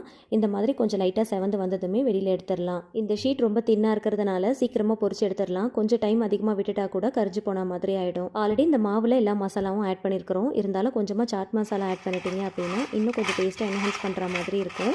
இதை மிக்ஸ் பண்ணும் போதே இதோடைய கிறிஸ்பினஸ் உங்களுக்கு தெரியும், செம்ம கிறிஸ்பியாக இருக்கும். சாட் ஐட்டம் பிடிக்கிறவங்களுக்கு கண்டிப்பாக இந்த ரெசிபி ரொம்பவே பிடிக்கும், லைக் பண்ணி சாப்பிடுவாங்க. கண்டிப்பாக ட்ரை பண்ணி பாருங்கள். இது கூட சர்வ் பண்ணுறதுக்காக கொஞ்சமாக டொமேட்டோ கெச்சப் எடுத்துருக்கிறேன். இந்த கெச்சப்போடு சேர்த்து டிப் பண்ணி சாப்பிடும் போது டேஸ்ட் ரொம்ப நல்லாயிருக்கும். குழந்தைங்களுக்கு கடையில் விற்கிற லேஸ், குர்குரே, சிப்ஸ் ஐட்டம் இதெல்லாமே வாங்கி கொடுக்குறத அவாய்ட் பண்ணிவிட்டு வீட்லேயே இந்த மாதிரி ஹெல்த்தியாக செஞ்சு கொடுங்க. எக்ஸாக்டாக அதே மாதிரி டேஸ்ட்டில் தான் இருக்கும். சாட் மசாலாலாம் ஆட் பண்ணியிருக்கிறதுனால ரொம்ப டேஸ்ட்டாக இருக்கும், நல்ல கிறிஸ்பியாக இருக்கும். இந்த டொமேட்டோ கெச்சப்போடு சேர்த்து டிப் பண்ணி சாப்பிடும் போது டேஸ்ட் உண்மையிலே வேறு லெவலில் இருக்கும். கண்டிப்பாக ட்ரை பண்ணி பாருங்கள். உடச்சி காட்டுறேன் எவ்வளோ கிறிஸ்பியாக இருக்குன்னு நீங்களே பாருங்கள். புளிச்சு போன இட்லி மாவில் இன்னும் இட்லி தோசைன்னு ஊற்றிட்டு இருக்காம அது கூட கொஞ்சமாக அரிசி மாவு சேர்த்து இந்த மாதிரி பிரேக்ஃபாஸ்ட்டுக்கோ டின்னருக்கோ இல்லைனா ஸ்நாக்ஸ் ஐட்டமாகவோ நீங்கள் ட்ரை பண்ணி பார்க்கலாம். சாட் ஐட்டம் சாப்பிட்றவங்களுக்கு கண்டிப்பாக இந்த ரெசிபி ரொம்பவே பிடிக்கும். இதை செய்யறதுக்கு 250 ml கப்பில் 1 கப் அளவுக்கு ராகி மாவு எடுத்து சளிச்சு எடுத்துக்கலாம். அப்படியே செஞ்சோன்னா லம்ஸ் ஃபார்ம் ஆகும். ஸோ அதனால் அந்த மாதிரி ஆகாமல் இருக்கிறதுக்கு ஃபஸ்ட்டு சளிச்சிட்டு அதுக்கப்புறமா செய்யலாம். எந்த மாவு எடுத்து எந்த ரெசிபி செஞ்சாலும் சளிச்சிட்டு செஞ்சிங்கன்னா லம்ஸ் ஃபார்ம் ஆகாமல் இருக்கும். இதில் 1/2 ஸ்பூன் உப்பு சேர்த்து மிக்ஸ் பண்ணிக்கலாம். மிக்ஸ் பண்ணதுக்கப்புறம் கரெக்டாக ஒரு 2 டேபிள் ஸ்பூன் அளவுக்கு மட்டும் மாவை தனியாக ஒரு கப்பில் எடுத்து வச்சுக்கலாம். எந்த கப்பில் மாவு எடுக்கிறீங்களோ அதில் 1 கப் அளவுக்கு இதில் தண்ணி சேர்த்து நல்லா மிக்ஸ் பண்ணிக்கோங்க. விஸ்க் வச்சு மிக்ஸ் பண்ணிங்கன்னா மிக்ஸ் பண்ணுறதுக்கு ரொம்ப ஈஸியாக இருக்கும். லம்ஸ் இல்லாமல் நல்லா மிக்ஸ் பண்ணி எடுக்கலாம். ஃபஸ்ட்டே மாவில் தண்ணி ஊற்றி இந்த மாதிரி லம்ஸ் இல்லாமல் நல்லா மிக்ஸ் பண்ணிவிட்டு செஞ்சோம் அப்படின்னா செய்யறதுக்கு ரொம்ப ஈஸியாக இருக்கும். இதை மிக்ஸ் பண்ணிவிட்டு தனியாக எடுத்து வச்சுக்கலாம். இதை செய்யறதுக்கு நல்ல ஒரு கனமான பாத்திரமாக பார்த்து எடுத்துக்கோங்க. அப்போ தான் அடிப்பிடிக்காமல் இருக்கும், மிக்ஸ் பண்ணுறதுக்கும் வசதியாக இருக்கும். எந்த கப்பில் மாவு எடுக்கிறோமோ அதே கப்பில் தான் தண்ணியை ஒவ்வொரு வாட்டியும் அளந்து எடுக்கணும். இப்போ 1.25 கப் அளவுக்கு தண்ணியை இது கூட சேர்த்துக்கலாம். இதில் 1 ஸ்பூன் அளவுக்கு நல்லெண்ணெய் சேர்த்துக்கலாம். தண்ணி ரொம்ப கொதிக்கணும்னு அவசியம் இல்லை, லைட்டாக கொதிச்சு இந்த மாதிரி குட்டி குட்டியாக பபிள்ஸ் வர ஆரம்பிக்கும். அந்த டைமில் நம்ம ஒரு 2 டேபிள் ஸ்பூன் அளவுக்கு மாவு எடுத்து வச்சோம் இல்லையா, அதை இது கூட சேர்த்து நல்லா மிக்ஸ் பண்ணிக்கலாம். அடுப்பை ஃபுல்லாக சிம் ஃப்ளேமில் வச்சுக்கோங்க. மாவு போட்டதுமே ஒரு விஸ்க் வச்சு நல்லா மிக்ஸ் பண்ணி விடுங்க. அப்போ தான் லம்ஸ் இல்லாமல் நல்லா மிக்ஸ் பண்ணி எடுக்கலாம். கைவிடாமல் மிக்ஸ் பண்ணுங்கள். அப்போ தான் பாத்திரத்தில் ஒட்டாமல் இருக்கும். ஈவனாக ஒரே மாதிரி மிக்ஸ் பண்ணி எடுக்கலாம். கொஞ்ச நேரத்துலேயே நல்லா திக்காக ஆரம்பிக்கும். ரொம்ப திக்காகணும்னு அவசியம் இல்லை. இந்த அளவுக்கு கொஞ்சம் திக்னஸ் வரும்போது நம்ம மிக்ஸ் பண்ணி வச்சுருக்கிறோம் இல்லையா, மிச்சம் இருக்கிற அந்த மாவையும் இது கூட சேர்த்துக்கலாம். கேப் விடாமல் டக்குன்னு செய்கிற மாதிரி இருக்கணும். ஸோ மாவு ஃபஸ்ட்டே மிக்ஸ் பண்ணி வச்சுக்கிட்டோம் அப்படின்னா இந்த மாதிரி சேர்த்து மிக்ஸ் பண்ணுறதுக்கு ரொம்ப ஈஸியாக இருக்கும். இப்போ மறுபடியும் ஒரு 1/4 கப் அளவுக்கு தண்ணி ஊற்றி அந்த பாத்திரத்தை நல்லா அலசிட்டு இது கூட சேர்த்துக்கலாம். ஸோ டோட்டலாக பார்த்தீங்கன்னா நம்ம 3 கப் அளவுக்கு தண்ணி யூஸ் பண்ணியிருக்கிறோம். 1 கப் மாவுக்கு 3 கப் அளவுக்கு தண்ணியை நம்ம எடுத்துருக்கிறோம். அதை நம்ம ஸ்ப்ளிட் பண்ணி சேர்த்துருக்கிறோம். ஃபஸ்ட்டு மாவை கரைக்கிறதுக்கு 1 கப் அளவுக்கும் அதுக்கப்புறம் 1.25 கப் அளவில் மாவு சேர்த்து மிக்ஸ் பண்ணியிருக்கிறோம். இப்போ 1/4 கப் அளவுக்கு மறுபடியும் சேர்த்துருக்கிறோம். ஸோ டோட்டலாக 3 கப் அளவுக்கு தண்ணி யூஸ் பண்ணியிருக்கிறோம். அதிகமாக சேர்த்துட்டாலும் ரொம்ப குழக்குழன்னு இருக்கிற மாதிரி இருக்கும், கம்மியாக சேர்த்துட்டாலும் சரியாக மிக்ஸ் பண்ணுறதுக்கு வராது. ஸோ பக்குவமாக கலந்து எடுக்கணும் அப்படின்னா கரெக்டாக 1 கப் அளவுக்கு மாவுக்கு 3 கப் அளவுக்கு தண்ணி எடுத்துக்கோங்க, ரொம்ப சரியாக இருக்கும். மாவு சேர்த்ததும் கண்டினியூஸாக மிக்ஸ் பண்ணுற மாதிரி இருக்கணும். அப்போ தான் லம்ஸ் இல்லாமல் மிக்ஸ் பண்ணி எடுக்க முடியும். ஸ்டார்டிங்கில் விஸ்க் யூஸ் பண்ணி மிக்ஸ் பண்ணுங்கள். ஓரளவுக்கு திக்கானதுக்கப்புறம் மரக்கரண்டி யூஸ் பண்ணிங்கன்னா மிக்ஸ் பண்ணுறதுக்கு ரொம்ப வசதியாக இருக்கும். கொஞ்சம் கூட கட்டி இல்லாமல் ஈஸியாக மிக்ஸ் பண்ணி எடுக்கலாம். ஸ்டார்டிங்கில் மாவு கொஞ்சம் லிக்விடாக இருக்கிற மாதிரி இருக்கும், போக போக திக்காகும். ஸோ அதனால் இந்த மாதிரி மரக்கரண்டி யூஸ் பண்ணிக்கிட்டோம் அப்படின்னா மிக்ஸ் பண்ணுறதுக்கு ரொம்ப வசதியாக இருக்கும். சென்டரில் மட்டும் மிக்ஸ் பண்ணாமல் பேனில் கார்னரில் சைடில் இருக்கிறது எல்லாத்தையுமே எடுத்து விட்டு நல்லா மிக்ஸ் பண்ணுங்கள். ஸ்டார்டிங்கில் கொஞ்சம் கட்டி கட்டியாக விழற மாதிரி இருக்கும், ஆனால் மிக்ஸ் பண்ண பண்ண இந்த மாதிரி நல்ல ஈஸியாக நல்ல ஸ்மூத்தாக நல்ல சில்கியாக மிக்ஸ் பண்ணி எடுத்துடலாம். மாவு நல்லா திக்காகி பாத்திரத்தில் கொஞ்சம் கூட ஒட்டாமல் நல்லா சுருண்டு வரணும். பார்க்குறதுக்கு மாவு நல்லா ஷைனிங்காக இருக்கணும். இதுதான் சரியான பக்குவம். ஸ்டவ் ஆஃப் பண்ணிவிட்டு இதை வேறு ஒரு பாத்திரத்துக்கு மாற்றிக்கலாம். மாற்றினதுக்கப்புறம் கையில் கொஞ்சமாக தண்ணி தொட்டு மேலால் இந்த மாதிரி லைட்டாக அழுத்தி விட்டுக்கோங்க. இதை மறுபடியும் நம்ம ப்ரெஷர் குக்கரில் வச்சு வேக வைக்க போகிறோம். அதனால் ப்ரெஷர் குக்கருக்குள்ளே வைக்கிறதுக்கு ஏற்ற மாதிரி சைஸில் இருக்கிற பாத்திரமாக பார்த்து சூஸ் பண்ணிவிட்டு அதில் நீங்கள் மாற்றிக்கோங்க. ப்ரெஷர் குக்கரில் தண்ணி ஊற்றி உள்ளே ஒரு ஸ்டாண்டு வச்சு ரெடி பண்ணி வச்சுருக்கிற பாத்திரத்தை மேலே வச்சு மூடி போட்டுருங்க. மூடி போடாமல் விட்டுட்டோம் அப்படின்னா வேகும் போது உள்ளே தண்ணி போக ஆரம்பிச்சிடும். அதனால் தட்டு போட்டு க்ளோஸ் பண்ணிவிட்டு அதுக்கப்புறம் ப்ரெஷர் குக்கரை க்ளோஸ் பண்ணிவிட்டு கரெக்டாக ஒரு 4 விசில் வச்சு எடுத்துக்கலாம். இதில் ப்ரெஷர் வர்றதுக்குள்ளே இதுக்கு பர்ஃபெக்டாக மேட்ச் ஆகிற மாதிரி ஒரு சைட் டிஷ் நம்ம ரெடி பண்ணிக்கலாம். அதுக்கு கடாயில் கொஞ்சம் போல் நல்லெண்ணெய் சேர்த்துக்கோங்க. அது சூடானதும் ஒரு 2 பெரிய வெங்காயத்தை நீல வாக்கில் தின்னா ஸ்லைஸ் பண்ணிட்டு சேர்த்துக்கலாம். தேவையான அளவுக்கு உப்பு சேர்த்து நல்லா வதக்கிக்கோங்க. வெங்காயம் ரொம்ப வதங்கணும்னு அவசியம் இல்லை. ஓரளவுக்கு கண்ணாடி பதம் வர அளவுக்கு வதக்கிட்டு 1 ஸ்பூன் அளவுக்கு இஞ்சி பூண்டு பேஸ்ட்டு சேர்த்து அதோடைய பச்சை வாசனை போகிற அளவுக்கு நல்லா வதக்கிக்கலாம். இப்போ இதில் தக்காளி பழம் சேர்த்துக்கலாம். ஒரு 4 தக்காளி பழம் சேர்த்துக்கோங்க. கொஞ்சம் கூட புளிப்பு இல்லாத தக்காளி பழமாக பார்த்து சூஸ் பண்ணிக்கோங்க. அதை பொடியாக நறுக்கிட்டு இது கூட சேர்த்துக்கலாம். 2 வெங்காயம் எடுக்கிறீங்கன்னா 4 தக்காளி பழம் எடுத்துக்கோங்க, சரியாக இருக்கும். ஒரு கொத்து கருவேப்பிலை சேர்த்து நல்லா வதக்கிட்டு மூடி போட்டு கொஞ்சம் நேரம் வேக விடுங்க. மூடி போட்டு ஒரு 5 நிமிஷம் வச்சாலே போதும். வெங்காயம் தக்காளி சீக்கிரமாக வதங்கிரும். இந்த ரெசிபிக்கு தேவையான மசாலா பொருட்கள் சேர்த்துக்கலாம். 1/4 ஸ்பூன் மஞ்சள் தூள், 1/2 டீஸ்பூன் காஷ்மீரி மிளகாய் தூள், 1/2 ஸ்பூன் ஜீரகத்தூள், 2 டேபிள் ஸ்பூன் குழம்பு மிளகாய் தூள் சேர்த்துக்கோங்க. முடிஞ்ச அளவுக்கு குழம்பு மிளகாய் தூள் யூஸ் பண்ணிக்கோங்க. ஏன்னா இதில் நம்ம நிறைய பொருட்கள் வறுத்து போட்டு அரைச்சிருப்போம் இல்லையா, நல்ல ஒரு டேஸ்ட் கொடுக்கும், திக்னஸும் கொடுக்கும். சப்போஸ் இது உங்ககிட்ட இல்லை அப்படின்னா 1 டேபிள் ஸ்பூன் மிளகாய் தூளுக்கு 2 டேபிள் ஸ்பூன் தனியா தூள் யூஸ் பண்ணிக்கோங்க. மசாலாவை சேர்த்ததும் ஒரு 2லேருந்து 3 நிமிஷம் போல் வதக்கிட்டு மூடி போட்டு ஒரு 3 நிமிஷத்துக்கு அப்படியே விட்டுருங்க. நல்லா வதங்கி எண்ணெயெல்லாம் நல்லா பிரிஞ்சு வர ஆரம்பிக்கும். மசாலாவுடைய வாசனை சுத்தமாக இருக்காது. இதை அப்படியே ஒரு பிளேட்டுக்கு மாற்றி நல்லா ஆற வச்சுட்டு மிக்ஸி ஜாருக்கு மாற்றி கொஞ்சம் ஓரளவுக்கு கோர்ஸாக அரைச்சி எடுத்துக்கோங்க.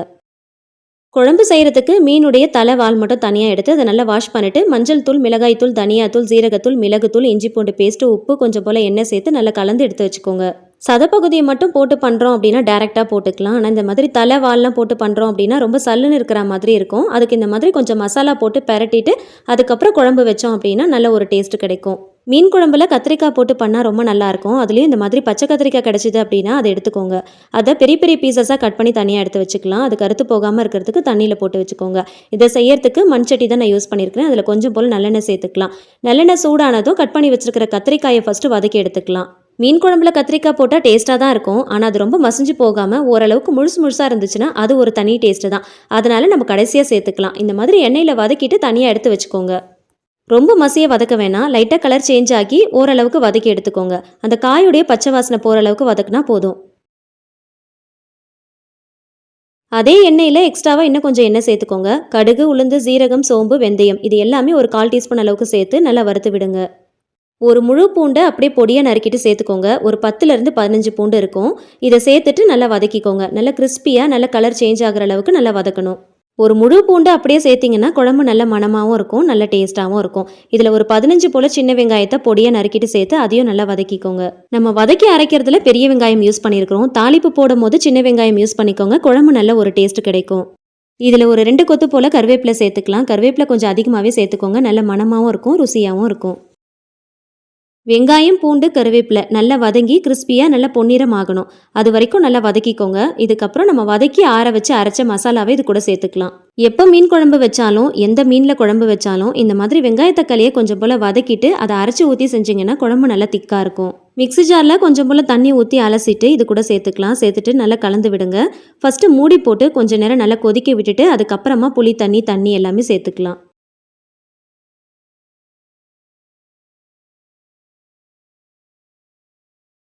ஒரு சின்ன நெல்லிக்காய் சைஸில் புளி எடுத்து ஒரு 1/2 மணி நேரத்துக்கு முன்னாடியே ஊற வச்சு நல்லா கரைச்சி வடிகட்டி எடுத்து வச்சுக்கோங்க. அது கரெக்டாக ஒரு 1/4 கப் அளவுக்கு இருக்கும்.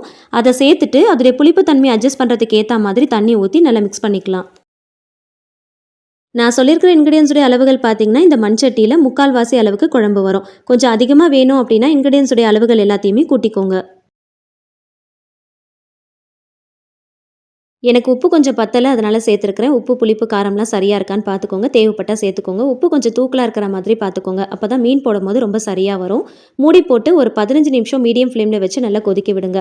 குழம்பு நல்லா கொதித்து திக்காகி வரணும். இப்போ வதக்கி வச்சிருக்கிற கத்திரிக்காய் இது கூட சேர்த்துக்கலாம். கத்திரிக்காய் சேர்த்ததும் ஒரு தடவை லைட்டாக கலந்துட்டு மீன் துண்டுகள் சேர்த்துக்கலாம். இன்றைக்கி மீன் குழம்பு செய்கிறதுக்கு மீனுடைய தலை வால் மட்டும் தான் யூஸ் பண்ணியிருக்கிறேன். எப்பயுமே சதப்பகுதியெல்லாம் போட்டு குழம்பு வைக்கிறத விட இந்த மாதிரி தலை வால் மட்டும் யூஸ் பண்ணி குழம்பு வச்சு பாருங்கள். டேஸ்ட் ரொம்ப சூப்பராக இருக்கும். மீனுடைய தலைவால் மட்டும் போட்டு குழம்பு வைக்கும் போது மறக்காமல் ஒரு 1/2 மணி நேரத்துக்கு முன்னாடியே மசாலா போட்டு நல்லா மிக்ஸ் பண்ணி வச்சுக்கோங்க. கடைசியாக இது கூட ஒரு 2 பச்சை மிளகாய் சேர்த்துக்கலாம். சேர்த்துட்டு நல்லா ஒரு தடவை லைட்டாக கலந்து விட்டுக்கோங்க. புளிப்பில்லாத நல்ல இனிப்பான ஒரு பெரிய தக்காளி பழத்தை இந்த மாதிரி பெரிய பெரிய பீசஸாக ஒரு 4 பீஸாக கட் பண்ணி எடுத்துக்கோங்க. கடைசியாக மீன் குழம்புல சேர்த்திங்க அப்படின்னா குழம்புக்கு நல்ல ஒரு டேஸ்ட் கொடுக்கும். மீன் குழம்புடைய டேஸ்ட்டை இன்னும் நல்லா என்ஹான்ஸ் பண்ணுற மாதிரி இருக்கும். மீன் துண்டுகள் சேர்த்ததும் ரொம்ப நேரம் கொதிக்க வைக்கக்கூடாது. ரொம்ப நேரம் கொதிக்க வச்சிட்டோம் அப்படின்னா மீன் துண்டுகள் எல்லாம் ரொம்ப உடஞ்சி போன மாதிரி ஆகிடும். கரெக்டாக ஒரு 10 நிமிஷத்துக்கு சிம் டு மீடியம் ஃப்ளேமில் கொதிக்க விடுங்க போதும். ஸ்டவ் ஆஃப் பண்ணிவிட்டு கடைசியாக நறுக்கின கொத்தமல்லி இலைகள் சேர்த்துக்கோங்க. எப்போ மீன் குழம்பு செஞ்சாலும் செஞ்சு முடிச்சதும் மிக்ஸ் பண்ணாமல் மூடி போட்டு அப்படியே விட்டுருங்க. ஒரு 20 நிமிஷம் கழித்து ஓப்பன் பண்ணி பாருங்கள். எண்ணெயெல்லாம் நல்லா பிரிஞ்சு அதோடைய கலரே ரொம்ப பார்க்குறதுக்கு சூப்பராக இருக்கும். மீன் குழம்புனா பார்க்குறதுக்கு இப்படி தான் இருக்கணும். அப்போ தான் பார்க்கும் போதே சாப்பிடணும்னு தோணும். வாசனையும் ரொம்ப தூக்கலாக இருக்கும், டேஸ்ட்டும் ரொம்ப அருமையாக இருக்கும். இதே மெத்தடில் நீங்களும் செஞ்சு பாருங்கள். எந்த மீன் வாங்கினாலும் இந்த மாதிரி செஞ்சு பாருங்கள். குழம்பு அருமையாக இருக்கும். பார்க்குறதுக்கு மட்டும் இல்லைங்க, சாப்பிட்றதுக்கும் அவ்வளோ டேஸ்ட்டாக இருக்கும். மீன் குழம்பு எல்லாத்துக்குமே பர்ஃபெக்டாக மேட்ச் ஆகும். அது ரைஸ் வெரைட்டிஸாக இருந்தாலும் சரி, டிஃபன் வெரைட்டிஸாக இருந்தாலும் சரி. பிகினர்ஸ் பேச்சுலர்ஸ் யாராவது இந்த வீடியோ பார்த்துட்ருக்கீங்க அப்படின்னா கண்டிப்பாக உங்களுக்கு இந்த வீடியோ ரொம்பவே யூஸ்ஃபுல்லாக இருக்கும். கண்டிப்பாக இந்த மெத்தடில் ட்ரை பண்ணி பாருங்கள். நீங்களும் எக்ஸ்பர்ட் ஆயிடலாம். அதுலேயும் நம்ம இப்போ செய்ய போகிற ரெசிபிக்கு இந்த மீன் குழம்பு ரொம்ப பர்ஃபெக்டாக மேட்ச் ஆகும்.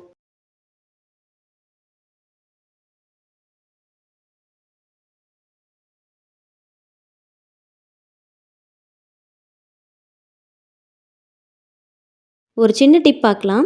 மீனில் மசாலா தடவி பொரிக்கிறதுக்காக ஃப்ரீசரில் வச்சுருப்போம். நெக்ஸ்ட் டே எடுத்து அதை பொரிக்கிறதுக்கு முன்னாடி இந்த மாதிரி கொஞ்சம் லைட்டாக வார்ம் வாட்டரில் உள்ளே போட்டுட்டு மூடி போட்டு ஒரு 10 நிமிஷம் விட்டாலே போதும், நார்மல் டெம்பரேச்சருக்கு வந்துடும். ஃப்ரீசர்லேருந்து எடுத்து வெளியில் அப்படியே வச்சோம் அப்படின்னா அது மெல்ட் ஆகிறதுக்கு ரொம்ப நேரம் டைம் எடுக்கும் நார்மல் கண்டிஷனுக்கு வரதுக்கு. அதுக்கு கொஞ்சம் வார்ம் வாட்டரில் இந்த மாதிரி போட்டு வச்சோம் அப்படின்னா ரொம்ப சீக்கிரமாக 10 நிமிஷத்தில் நார்மல் கண்டிஷனுக்கு வந்துடும். பொரிக்கிறதுக்கு ரொம்ப ஈஸியாக இருக்கும்.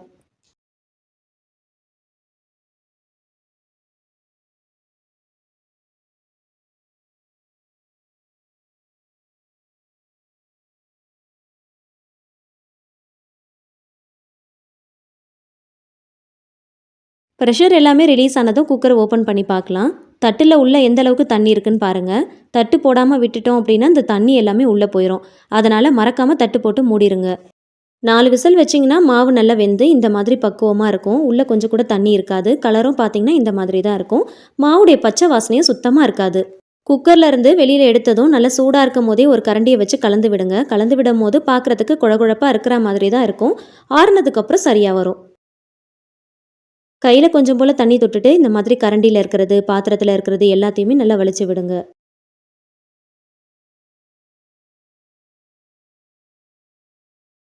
சூடாக இருக்கும் போதே கை வச்சு இந்த மாதிரி வலிச்சு விடுறதுனால கொஞ்சம் பார்க்குறதுக்கு பிசு பிசுப்பாக கையில் ஒட்டுற மாதிரி தான் இருக்கும். ஆறுனதுக்கப்புறம் சரியாக வரும். நல்ல பாத்திரத்தை எல்லாமே வலிச்சு விட்டதுக்கப்புறமா கையில் கொஞ்சம் போல் தண்ணி தொட்டுட்டு இந்த மாதிரி நல்ல மேலால் இந்த மாதிரி பண்ணிவிடுங்க. கையில் தொட்டு பார்க்கும்போது கொஞ்சம் கூட கையில் ஒட்டாமல் இருக்கணும். அதுதான் சரியான பக்குவம். மூடி போட்டு நல்லா ஆற விட்டுறலாம். ரொம்ப ஆறணும்னு அவசியம் இல்லை. ஓரளவுக்கு கை பொறுக்கிற சூடு வர அளவுக்கு நல்லா ஆற விடுங்க. ஓரளவுக்கு ஆறுனதுக்கப்புறம் நல்ல டார்க் கலரில் இருக்கும். நல்லா கெட்டியாயிரும். உருண்டை பிடிக்கிறதுக்கு வசதியாக இருக்கும். இதை நம்ம உருண்டை பிடிச்சு எடுக்க போகிறோம். நல்ல ஒரு அகலமான கரண்டியாக பார்த்து எடுத்துக்கோங்க. குழிக்கரண்டியாக இருந்துச்சுன்னா ரொம்ப வசதியாக இருக்கும். கரண்டியில் மாவு எடுக்கிறதுக்கு முன்னாடி தண்ணியில் கொஞ்சம் போல் நனைச்சிட்டு மாவு எடுங்க, ஒட்டாமல் வரும். கையில் உருண்டை பிடிக்கிறதுக்கு முன்னாடியும் கொஞ்சம் போல் தண்ணியில் நனைச்சிக்கோங்க. இந்த மாதிரி நல்ல பெரிய சைஸில் உருண்டை பிடிச்சி எடுத்துக்கோங்க. ஒரு சின்ன கிண்ணத்தில் கொஞ்சம் போல் தண்ணி ஊற்றி அலசிட்டு கொஞ்சம் போல் மாவு எடுத்து உள்ளே போட்டுட்டு நல்லா உருட்டினாலும் நல்லா உருட்ட வரும். அதுக்கு பதிலாக இந்த மாதிரி உருட்டினாலும் ரொம்ப ஈஸியாக இருக்கும். மாவுடைய பச்சை வாசனை இல்லாமல், குழகுழப்பு தன்மை இல்லாமல் கரெக்டான பக்குவத்தில் ராகி களி செய்யறதுக்கு இந்த மெத்தடை நீங்கள் ஃபாலோ பண்ணிக்கோங்க. அந்த காலத்துலலாம் களியெல்லாம் கிண்டுறதுக்கு மாவு போட்டு நல்லா கிண்டிகிட்டே இருப்பாங்க. அந்த மாதிரி ரொம்ப கை வலிக்க கிண்டணும் அப்படின்ற அவசியம் இல்லை. ப்ரெஷர் குக்கர் யூஸ் பண்ணி பக்குவமாக செய்கிறதுக்கு இந்த மெத்தடை ஃபாலோ பண்ணிக்கோங்க. பிகினர்ஸ்க்கு கூட ரொம்ப ஈஸியாக இருக்கும்.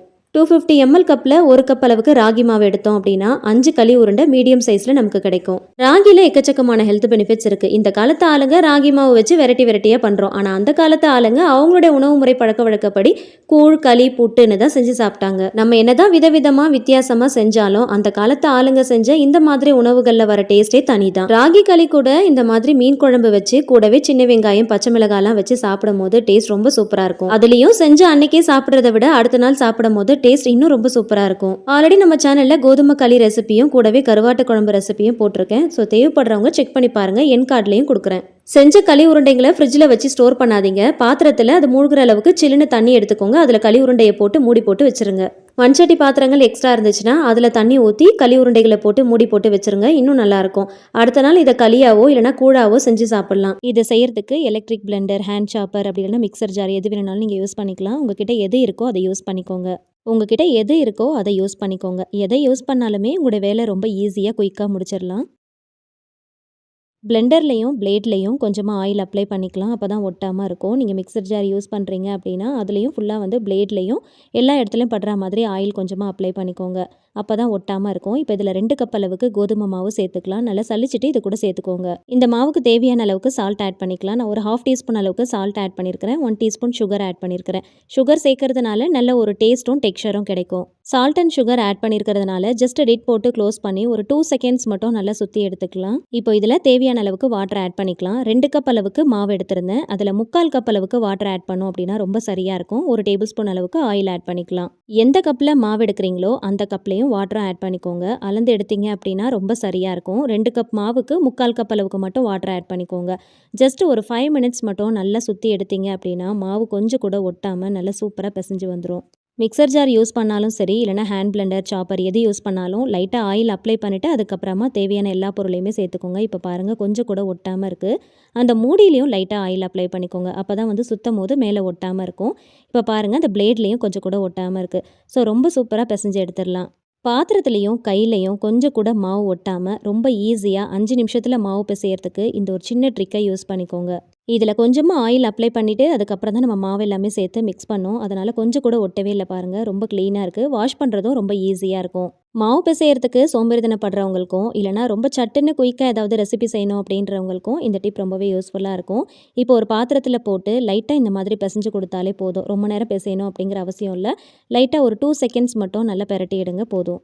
மாவு பிசைகிற வேலை 5 நிமிஷத்தில் ரொம்ப குயிக்காக முடிஞ்சிடும். பாத்திரத்துலேயும் கையிலையும் கொஞ்சம் கூட மாவு ஒட்டாது. வாஷ் பண்ணுறதுக்கும் ரொம்ப ஈஸியாக இருக்கும். இந்த பக்குவத்தில் மாவு பிசைஞ்சிங்க அப்படின்னா ரொம்ப சரியாக இருக்கும். மாவு நல்லா சாஃப்டாக இருக்கும். ப்ரெஸ் பண்ணி பார்க்கும் போதே அதோடைய சாஃப்ட்னஸ் வந்து நமக்கு நல்லா தெரியும். இந்த அளவுக்கு நல்ல சாஃப்டாக வந்திருக்குன்னு பாருங்கள். ஸோ 2 கப் அளவுக்கு மாவுக்கு 3/4 கப் அளவுக்கு வாட்டர் ஆட் பண்ணிங்க அப்படின்னா ரொம்ப சரியாக இருக்கும். எந்த கப்பில் மாவு எடுக்கிறீங்களோ அதுக்கு ஏற்றா போல் வாட்டரை வந்து அளந்து எடுத்துக்கோங்க. சப்போஸ் நீங்கள் அதிகமாக எடுக்கிறீங்க அப்படின்னா அதுக்கு ஏற்றா போல் வாட்டருடைய குவான்டிட்டியை அதிகமாக்கிக்கோங்க. கெஸ்ட்டுங்க அதிகமாக வர டைமில் கண்டிப்பாக இந்த ஐடியா ரொம்பவே யூஸ்ஃபுல்லாக இருக்கும். இப்போ மாவு நல்லா பிசைஞ்சதுக்கப்புறமா ஊற வைக்கணும்னு அவசியம் இல்லை. தேவையான அளவுக்கு மீடியம் சைஸில் உருண்டை போட்டு எடுத்துக்கோங்க. கொஞ்சமாக மேல் மாவு தூவிட்டு சப்பாத்திக்கு திரட்டுற மாதிரியே நல்லா திரட்டி எடுத்துக்கோங்க. இது தண்ணியில் போட்டு நம்ம வேக வைக்க போகிறோம். அதனால் ரொம்ப திக்காகவும் இல்லாமல் ரொம்ப தின்னாகவும் இல்லாமல் கொஞ்சம் மீடியம் ஷேப்பில் இருக்கிற மாதிரி நல்லா திரட்டி எடுத்துக்கோங்க. ரொம்ப தின்னாக இருந்துச்சு அப்படின்னா தண்ணியில் வேக வைக்கும் போது அப்படியே கரைஞ்சி போன மாதிரி ஆகிடும். எடுக்கும் போது உடஞ்சி போயிடும். ரொம்ப திக்காக இருந்துச்சு அப்படின்னா சரியாக வேகாது. அதனால் மீடியம் ஷேப்பில் இந்த மாதிரி நல்லா திரட்டி எடுத்துக்கோங்க. எல்லா உருண்டைகளையும் இந்த மாதிரி ஃபஸ்ட்டு திரட்டி தனியாக ஒரு பிளேட்டில் எடுத்து வச்சுக்கோங்க. இதை செய்யறதுக்கு நல்ல ஒரு அகலமான பாத்திரமாக எடுத்துக்கோங்க. நான் இந்த மாதிரி அகலமாக ஒரு கடாய் எடுத்துருக்கிறேன். இதில் 3 கப் அளவுக்கு வாட்டர் ஆட் பண்ணிக்கலாம். 1 டேபிள் ஸ்பூன் ஆயில், கொஞ்சமாக வந்து சால்ட் ஆட் பண்ணிக்கலாம். இது எல்லாத்தையுமே நல்லா ஒன்று சேர நல்லா மிக்ஸ் பண்ணி விடுங்க. ரொம்ப நேரம் பாயில் பண்ணணும் அப்படிங்கிற அவசியம் இல்லை. லைட்டாக கொதிச்சு பபிள்ஸ் வர அளவுக்கு லைட்டாக ஹீட் ஆனால் போதும். திரட்டி வச்சிருக்கிற சப்பாத்தி மாவை 1 பை 1 உள்ளே போட்டு ஜஸ்ட் ஒரு 3 செகண்ட்ஸ் மட்டும் நல்லா வேக வச்சு எடுத்துக்கோங்க. ரொம்ப நேரம் வேக வைக்கணும் அப்படிங்கிற அவசியம் இல்லை. ஒரு ஜல்லிக்கரண்டியை வச்சு லைட்டாக ப்ரெஸ் பண்ணிங்கன்னா மேலேயும் நல்லா வெந்து கிடைக்கும். தண்ணி எல்லாத்தையுமே நல்லா ஃபில்டர் பண்ணிவிட்டு வெளியில் எடுத்துடலாம். திரட்டி வச்சிருக்கிற மாவு எல்லாத்தையுமே ஜஸ்ட் ஒரு 3 செகண்ட்ஸ் மட்டும் இந்த மாதிரி வேக வச்சு எல்லாத்தையும் தனியாக ஒரு பிளேட்டில் எடுத்து வச்சுக்கோங்க. ஒன்று ஒன்றா எடுத்து கொஞ்சமாக மேலால் ஆயில் அப்ளை பண்ணிக்கோங்க. அப்போ தான் கட் பண்ணும்போது கொஞ்சம் கூட ஒட்டாமல் வரும். மாவு ஓரளவுக்கு ஆறுனதுக்கப்புறமா லைட்டாக ஆயில் அப்ளை பண்ணிவிட்டு கட் பண்ணிங்க அப்படின்னா கட் பண்ணுறதுக்கு ரொம்ப ஈஸியாக இருக்கும். ஆறுறதுக்கு முன்னாடியே சூடாக இருக்கும் போது கட் பண்ணோம் அப்படின்னா அப்படியே ஒட்டிட்டு சரியாக வராது. இந்த மாதிரி பீட்சா கட்டர் இருந்துச்சு அப்படின்னா கட் பண்ணுறதுக்கு ரொம்ப ஈஸியாக இருக்கும். அப்படி இல்லை அப்படின்னா பரவாயில்ல, நைஃப் யூஸ் பண்ணி இந்த மாதிரி நல்ல மெல்லிஸாக கட் பண்ணி எடுத்துக்கோங்க. கட் பண்ணும்போது கொஞ்சம் லைட்டாக ஒட்டுற மாதிரி இருந்துச்சுன்னா கொஞ்சம் லைட்டாக ஆயில் அப்ளை பண்ணிவிட்டு அதுக்கப்புறம் கட் பண்ணிங்க அப்படின்னா கட் பண்ணுறதுக்கும் ஈஸியாக இருக்கும். அந்த கட்டர்லேருந்து எடுக்கிறதுக்கும் ரொம்ப ஈஸியாக இருக்கும். எல்லாத்தையுமே ஒரே மாதிரி நல்லா தின்னாக ஸ்லைஸ் பண்ணி எடுத்து வச்சுக்கோங்க. கடைசி வரைக்கும் நல்லா கட் பண்ணி எடுத்துக்கோங்க. இதை செய்யறதுக்கு கொஞ்சம் பொறுமையாக செய்கிற மாதிரி இருக்கும். கொஞ்சம் டைம் எடுத்து பண்ணுற மாதிரி தான் இருக்கும். ஆனால் டேஸ்ட் ரொம்ப நல்லாயிருக்கும். இந்த மாதிரி ஃபுல்லாக எல்லாத்தையுமே கட் பண்ணி எடுத்து வச்சுருக்கிறேன் பாருங்கள். இந்த மாதிரி நல்லா தின்னாக ஸ்லைஸ் பண்ணி வச்சுக்கோங்க. இதை பார்க்கும் போதே நீங்கள் கெஸ் பண்ணியிருப்பீங்க இது என்னென்னு. இது நூடுல்ஸ் தாங்க. வீட்லேயே வந்து ஹோம்மேட் நூடுல்ஸ் நான் ப்ரிப்பேர் பண்ணியிருக்கிறேன். கடைகளில் காசு கொடுத்து வாங்காமல் இந்த மாதிரி வீட்டிலேயே நல்லா ஹெல்த்தியாக பண்ணணும் அப்படின்னு நினச்சிங்கன்னா இந்த மாதிரி செஞ்சு எடுத்து வச்சுக்கோங்க. இதை செஞ்சுட்டு இன்ஸ்டண்ட்டாகவும் நீங்கள் யூஸ் பண்ணிக்கலாம். அப்படி இல்லைனா டைம் கிடைக்கும் போது இந்த மாதிரி செஞ்சு ப்ரிப்பேர் பண்ணி கொஞ்சமாக நிழலில் நல்லா காய வச்சு எடுத்துக்கோங்க. ஈரம் இல்லாத அளவுக்கு நல்லா காய வச்சுக்கோங்க. வெயிலில் காய வைக்கணும் அப்படிங்கிற அவசியம் இல்லை. நிழலையே காய வச்சுக்கலாம். அதுக்கப்புறமா கொஞ்சம் கூட ஈரம் இல்லாமல் ஏர்டைட் கண்டெய்னரில் போட்டு நல்லா டைட்டாக ஸ்டோர் பண்ணிவிட்டு ரெஃப்ரிஜரேட் பண்ணி வச்சுக்கோங்க. எப்போல்லாம் தேவையோ அப்போல்லாம் ஃப்ரிட்ஜில் இருந்து எடுத்து ரூம் டெம்பரேச்சரில் வச்சுட்டு அதுக்கப்புறமா ரெசிபியை நீங்கள் ப்ரிப்பேர் பண்ணிக்கலாம். இப்போ நான் இதை உங்களுக்கு இன்ஸ்டண்ட்டாக செஞ்சு காட்ட போகிறேன். இதில் ஒரு 2 டீஸ்பூன் அளவுக்கு ஆயில் சேர்த்துட்டு நல்லா மிக்ஸ் பண்ணிவிட்டு தனியாக எடுத்து வச்சுக்கோங்க. அப்போ தான் ஒன்றோடு ஒன்று ஒட்டாமல் இருக்கும். இப்போ இதை செய்யறதுக்கு ஒரு பேனில் கொஞ்சமாக ஆயில் சேர்த்துக்கலாம். ஆயில் கொஞ்சமாக ஹீட் ஆனதுக்கப்புறமா நல்ல பொடியாக நறுக்கி வச்சிருக்கிற பூண்டு, பச்சை மிளகாய் இது 2த்தையும் சேர்த்து நல்லா ஃப்ரை பண்ணிக்கோங்க. நல்ல கோல்டன் கலர் வர அளவுக்கு நல்லா ஃப்ரை பண்ணிவிட்டு அதுக்கப்புறம் தான் மற்ற பொருள் எல்லாமே சேர்க்கணும். நீல வாக்கில் தின்னா ஸ்லைஸ் பண்ணி வச்சிருக்கிற ஒரு பெரிய வெங்காயத்தை இது கூட சேர்த்துக்கலாம். லைட்டாக வதக்கிக்கலாம். ரொம்ப நேரம் வதக்கணும் அப்படிங்கிற அவசியம் இல்லை.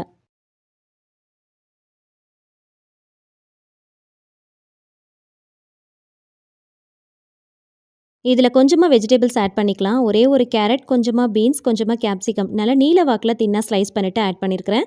வேறு ஏதாவது உங்களுக்கு வெஜிடபிள்ஸ் ஆட் பண்ணணும் அப்படின்னு நினச்சாலும் ஆட் பண்ணிக்கலாம். நல்லா தின்னா நீல வாக்கில் ஸ்லைஸ் பண்ணிவிட்டு ஆட் பண்ணிக்கோங்க. அப்போ தான் வந்து பார்க்குறதுக்கு ரொம்ப நல்லாயிருக்கும்.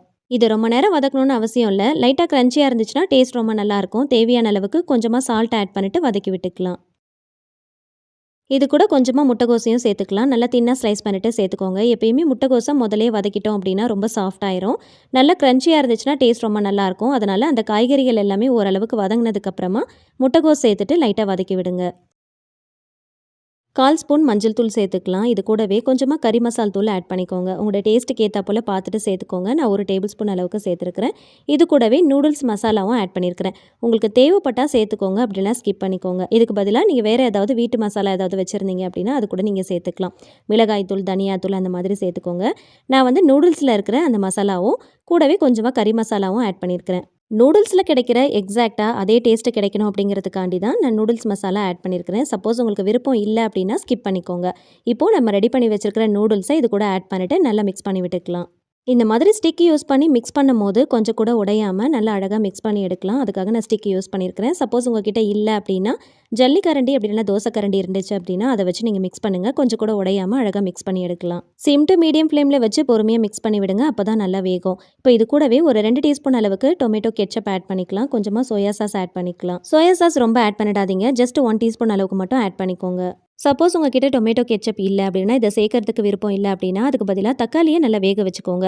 வேக வச்சுட்டு தோல் உரிச்சிட்டு அதை மிக்ஸி ஜாரில் போட்டு நல்லா அரைச்சி எடுத்துக்கோங்க. அதை கொஞ்சமாக ஆயில் ஊற்றி ஒரு பேனில் சேர்த்துக்கோங்க. அது கூடவே சுகர், சால்ட், கொஞ்சமாக சில்லி பவுடர் சேர்த்துக்கோங்க. கொஞ்சமாக லெமன் ஜூஸும் ஆட் பண்ணிக்கோங்க. லெமன் ஜூஸ் இல்லை அப்படின்னா அதுக்கு பதிலாக வினிகர் கூட நீங்கள் சேர்த்துக்கலாம். சேர்த்துட்டு நல்லா திக்காகிற அளவுக்கு நல்லா மிக்ஸ் பண்ணிவிட்டு அதை கூட நீங்கள் இது கூட சேர்த்துக்கலாம். இந்த மாதிரி வீட்லேயே ரெடி பண்ணிவிட்டு அதை நீங்கள் ஆட் பண்ணாலுமே tomato ketchup, soya sauce add பண்ணும்போது என்ன ஒரு டேஸ்ட் கிடைக்குதோ எக்ஸாக்டாக அதே டேஸ்ட் அப்படியே கிடைக்கும். கடைசியாக கொஞ்சமாக சாப் பண்ண ஸ்ப்ரிங் ஆனியன் ஆட் பண்ணிவிட்டு நல்லா மிக்ஸ் பண்ணிவிட்டு சர்வ் பண்ணிக்கலாம். நூடுல்ஸை ரொம்ப விரும்பி சாப்பிட்றவங்களுக்கு ஹோம்மேடாக இந்த மாதிரி வீட் நூடுல்ஸ் ட்ரை பண்ணி செஞ்சு கொடுத்து பாருங்கள். டேஸ்ட் ரொம்ப நல்லாயிருக்கும். கடையில் வாங்குகிற நூடுல்ஸில் ப்ரிசர்வேட்டிவ்ஸ் கண்டிப்பாக ஆட் பண்ணியிருப்பாங்க. அந்த மாதிரி வாங்கி செஞ்சு கொடுக்குறத விட ஹெல்த்தியாக வீட்லேயே இந்த மாதிரி ஹோம்மேட் நூடுல்ஸ் ப்ரிப்பேர் பண்ணி செஞ்சு கொடுத்தீங்கன்னா டேஸ்ட் ரொம்ப நல்லாயிருக்கும், ஹெல்த்தியாகவும் இருக்கும். இந்த ரெசிபியை மட்டும் ட்ரை பண்ணிவிட்டு டேஸ்ட் பண்ணிட்டீங்கன்னா அடுத்த கடையில் நூடுல்ஸ் வாங்கவே மாட்டீங்க. அந்தளவுக்கு டேஸ்ட் ரொம்ப எக்ஸ்ட்ரானரியாக இருக்கும். ஃப்ரீ டைமில் இந்த மாதிரி ப்ரிப்பேர் பண்ணி நான் சொன்ன மாதிரி நிழலில் காய வச்சுட்டு ஏர்டைட் கண்டெய்னரில் போட்டு ரெஃப்ரிஜரேட் பண்ணி ஸ்டோர் பண்ணி வச்சுக்கோங்க. தேவைப்படும் போதெல்லாம் எடுத்து யூஸ் பண்ணிக்கலாம். ஃபர்ஸ்ட் இதை செய்யறதுக்கு நல்ல ஒரு கனமான பாத்திரத்தில் 1/2 கப் அளவுக்கு மட்டும் தண்ணி சேர்த்துக்கலாம். 1 டீஸ்பூன் அளவுக்கு கோகோனட் ஆயில் சேர்த்துக்கோங்க. சேர்த்துட்டு நல்லா கலந்து விடுங்க.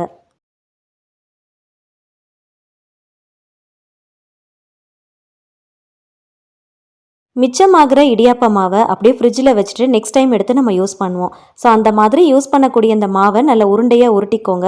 இப்போ தண்ணி கொஞ்சம் நல்லா சூடாகி வரும்போது இந்த மாவு உள்ளே போட்டுக்கலாம்.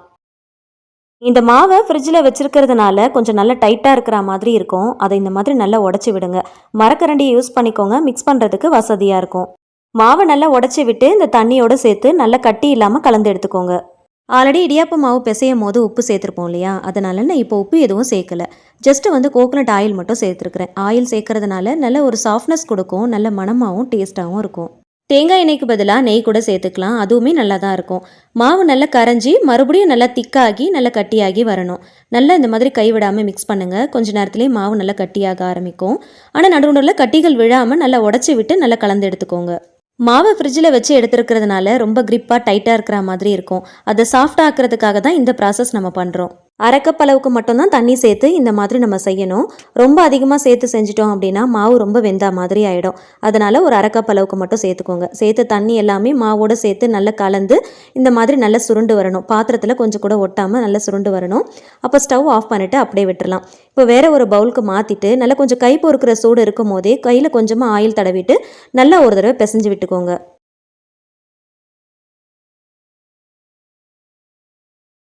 ஃப்ரிட்ஜில் இருந்து எடுத்ததும் மாவு ரொம்ப டைட்டாக இருந்த மாதிரி இருந்துச்சு இல்லையா? ஸோ இந்த மாதிரி பண்ணதுக்கப்புறம் மாவை இந்த மாதிரி அழுத்தி பாருங்கள், ரொம்ப சாஃப்டாக இருக்கும். இந்த மாதிரி லைட்டாக மிக்ஸ் பண்ணிவிட்டு அப்படியே ஒரு பவுலில் மூடி போட்டு வச்சிடலாம். ப்ரெஷர் குக்கரில் கொஞ்சமாக நல்லெண்ணெய் ஊற்றிக்கலாம். எண்ணெய் சூடாகி வரும்போது ஒரு சின்ன துண்டு பட்டை, ஒரு 4 லவங்கம், ஒரு ஏலக்காய், ஒரு பிரிஞ்சி இலை, ஒரு சின்ன துண்டு கல்பாசி, 1/2 ஸ்பூன் சோம்பு, ஒரு 2 பெரிய வெங்காயத்தை பொடியை நறுக்கிட்டு சேர்த்துக்கோங்க. கருவேப்பிலை கொத்து சேர்த்து இது கூட ஒரு காஞ்ச வத்தலும் சேர்த்து பொன்னிறமாகிற அளவுக்கு வதக்கிக்கலாம். இன்னும் சின்ன வெங்காயத்தில் பண்ணிங்கன்னா டேஸ்ட் ரொம்ப நல்லாயிருக்கும். சின்ன வெங்காயத்தில் பண்ணுறதா இருந்துச்சு அப்படின்னா ஒரு 15 போல் சின்ன வெங்காயத்தை பொடியை நறுக்கிட்டு சேர்த்துக்கோங்க. 1/2 ஸ்பூன் இஞ்சி பூண்டு பேஸ்ட்டு சேர்த்து அதோடைய ராஸ்மெல் போகிற அளவுக்கு நல்லா வதக்கிக்கலாம். 2 வெங்காயத்துக்கு 3 தக்காளி பழம் எடுத்துக்கலாம். அதை மிக்ஸி ஜாரில் போட்டு கொஞ்சம் கொரகொரன்னு அரைச்சிட்டு இது கூட சேர்த்து நல்லா வதக்கி விடுங்க.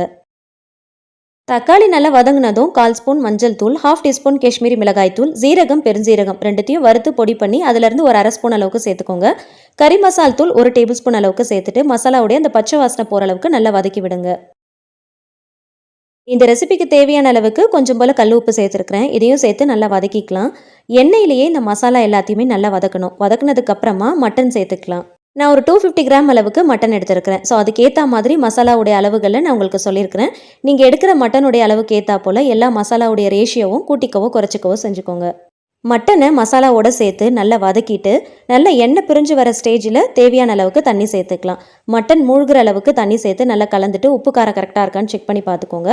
மூடி போட்டு ஒரு 7லேருந்து 8 விசில் வச்சு எடுத்துக்கோங்க. கொஞ்சம் திக்காக செமி கிரேவி கன்சிஸ்டன்சியில் நான் பண்ண போகிறேன். அதனால் தண்ணி கொஞ்சம் கம்மியாக சேர்த்துருக்குறேன். நீங்கள் குழம்பு மாதிரி பண்ண போகிறீங்கன்னா அதிகமாக சேர்த்துக்கோங்க. ப்ரெஷர் எல்லாமே ஆட்டோமேட்டிக்காக ரிலீஸ் ஆனதுக்கப்புறமா குக்கரை ஓப்பன் பண்ணி பார்க்கலாம். ஓரளவுக்கு தண்ணி இருக்கிறதுனால கொஞ்சம் நேரம் சிம் ஃப்ளேமில் வச்சு நல்லா வேக விடுங்க. மட்டன் செக் பண்ணி பாருங்கள், நல்லா குக் ஆகியிருக்கும். சம்டைம்ஸ் குக் ஆகாமல் இருந்துச்சு அப்படின்னா எக்ஸ்ட்ராவாக ஒரு 2 விசில் கூட வச்சு எடுத்துக்கலாம்.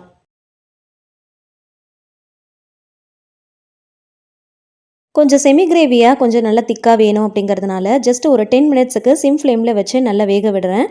அப்போ கொஞ்சம் நல்லா திக்காக ஆரம்பிக்கும். கொஞ்சம் நல்லா திக்கானதும் ஸ்டவ் ஆஃப் பண்ணிவிட்டு நறுக்கின கொத்தமல்லி இலைகள் சேர்த்துட்டு நல்லா கலந்து விட்டுக்கலாம். டிஃபன் வெரைட்டிஸ் கூட சேர்த்து சர்வ் பண்ணுறதா இருந்தாலோ இல்லைனா ஒயிட் ரைஸ் கூட சேர்த்து மிக்ஸ் பண்ணி சாப்பிட்றதா இருந்தாலோ இந்த மாதிரி கொஞ்சம் செமி கிரேவியாக பண்ணி எடுத்துக்கோங்க, ரொம்ப நல்லாயிருக்கும். இதே மெத்தடில் நீங்கள் சிக்கன் கூட செஞ்சு பார்க்கலாம். ஸோ கண்டிப்பாக ட்ரை பண்ணி பாருங்கள். ரொம்ப சிம்பிளாக குயிக்காக மட்டன் சிக்கன் வச்சு ஒரு செமி கிரேவியாக டிஃபன் வெரைட்டிஸ் கூட ரைஸ் கூட சேர்த்து சர்வ் பண்ணுற மாதிரி ஏதாவது ரெசிபி செய்யணும் அப்படின்னு நினச்சிங்கன்னா கண்டிப்பாக அந்த ரெசிபியை ட்ரை பண்ணி பாருங்கள். டேஸ்ட் ரொம்ப சூப்பராக இருக்கும். மாவு மிக்ஸ் பண்ணுறதுக்காக ஒரு பாத்திரம் யூஸ் பண்ணோம் இல்லையா? அது சூடாக இருக்கும் போதே அந்த மாவு வெளியில் எடுத்ததுமே தண்ணியை ஊற்றி ஊற வச்சிட்டோம் அப்படின்னா நல்லா ஊறிடும். அதுக்கப்புறம் கை வச்சு நல்லா தேய்ச்சோம் அப்படின்னா ரொம்ப ஈஸியாக வாஷ் பண்ணி எடுத்துடலாம். இடியாப்பம் பிழியறதுக்கு மர அச்சு தான் எடுத்துருக்கிறேன். அதில் கொஞ்சமாக எண்ணெய் தடவிக்கலாம். நம்ம மிக்ஸ் பண்ணி வச்சிருக்கிற மாவை நல்லா உருண்டையாக உருட்டி இதுக்குள்ளே போட்டு ஃபில் பண்ணிக்கோங்க. எப்பயுமே இடியாப்பம் பிழியறதுக்கு முன்னாடி அச்சில் கொஞ்சமாக ஆயில் தடவிக்கிட்டோம் அப்படின்னா பிழியறதுக்கு ரொம்ப ஈஸியாக இருக்கும். இட்லி பிளேட்டில் தான் இன்றைக்கி பிழிய போகிறேன். இட்லி பிளேட்லேயும் கொஞ்சம் போல் ஆயில் தடவிட்டு அதுக்கப்புறமா பிழிஞ்சு விடுங்க. வேக வச்சுட்டு வெளியில் எடுக்கும் போது எடுக்கிறதுக்கு ரொம்ப ஈஸியாக இருக்கும். இடியாப்பம் செய்யறதுக்கு மாவை நல்லா ஃப்ரெஷ்ஷாக பிசைஞ்சிட்டு நம்ம அப்போ செய்கிறோம் அப்படின்னா பிழியறதுக்கு ரொம்ப ஈஸியாக இருக்கும். அதே பிழிஞ்ச மாவை மீதமானதை ஃப்ரிட்ஜில் வச்சிட்டோம் அப்படின்னா எடுக்கும் போது ரொம்ப டைட்டாக இருக்கும். அப்போ நீங்கள் அச்சில் போட்டு பிழிஞ்சிங்க அப்படின்னா பிழியறதுக்கு ரொம்ப கஷ்டமாக இருக்கும். ஸ்டெயின்லெஸ் ஸ்டீல் டைப்பில் இடியாப்ப அச்சு வச்சுருக்கீங்க அப்படின்னா அதில் சுற்றி பிழியறது கொஞ்சம் ஈஸியாக இருக்கும். ஆனால் மர அச்சில் போட்டு பழைய மாவை பிழியும் போது ரொம்ப டைட்டாக இருக்கிற மாதிரி இருக்கும், சரியாக பிழிய வராது. அதே மாவு சாஃப்டாக இருந்துச்சு அப்படின்னா மர அச்சில் பிழியறது ரொம்ப ஈஸியாக இருக்கும். ஸோ டைட்டான முன்னாடி நாள் நம்ம யூஸ் பண்ண இடியாப்ப மாவை மறுபடியும் அடுத்த நாள் பிழியறதுக்கு, அதுலேயும் மர அச்சு யூஸ் பண்ணி பிழியறதுக்கு இந்த மாதிரி மாவு நல்லா சாஃப்டாக இருந்துச்சு அப்படின்னா ரொம்ப ஈஸியாக இருக்கும். இந்த மாவில் கொழுக்கட்டை கூட செய்யலாம். கொழுக்கட்டை செய்கிற மாதிரி இருந்துச்சு அப்படின்னா மாவு டைட்டாக இருந்துச்சுன்னா அதை உருட்டும் போது விரிசல் விழும் இல்லையா? இந்த மாதிரி சாஃப்டாக இருந்துச்சு அப்படின்னா அந்த மாதிரி உருட்டும் போது விரிசல் வராது, ரொம்ப ஈஸியாக இருக்கும். இடியாப்பம் பிழிஞ்சதுக்கப்புறம் இட்லி பாத்திரத்தில் கொஞ்சமாக தண்ணி வச்சு நல்லா கொதிச்சு வரும்போது பிளேட்டை உள்ளே வச்சு கரெக்டாக ஒரு 10 நிமிஷம் வேக வச்சாலே போதும். இடியாப்பம் நல்லா பூ மாதிரி வெந்து வந்துடும். ஆல்ரெடி நம்ம சேனலில் இடியாப்பம் ரிலேட்டடாக நிறைய வீடியோஸ் போஸ்ட் பண்ணியிருக்கோம். இடியாப்பத்தை நல்லா சாஃப்டாக செய்கிறது எப்படி, கஷ்டப்படாமல் அச்சில் பிழியறது எப்படி, இந்த மாதிரி நிறைய வீடியோ போஸ்ட் பண்ணியிருக்கோம். முடிஞ்சா டேக் பண்ணுறேன், அதை செக் பண்ணி பாருங்கள், ரொம்பவே யூஸ்ஃபுல்லாக இருக்கும். பாத்திரத்தில் மாவு போட்டு மிக்ஸ் பண்ணுறதுனால பாத்திரத்தை வாஷ் பண்ணுறது ஒரு வேலையாக இருக்கும். அதை ஈஸியாக வாஷ் பண்ணுறதுக்கு இந்த ஒரு சின்ன மெத்தடை ஃபாலோ பண்ணிக்கோங்க.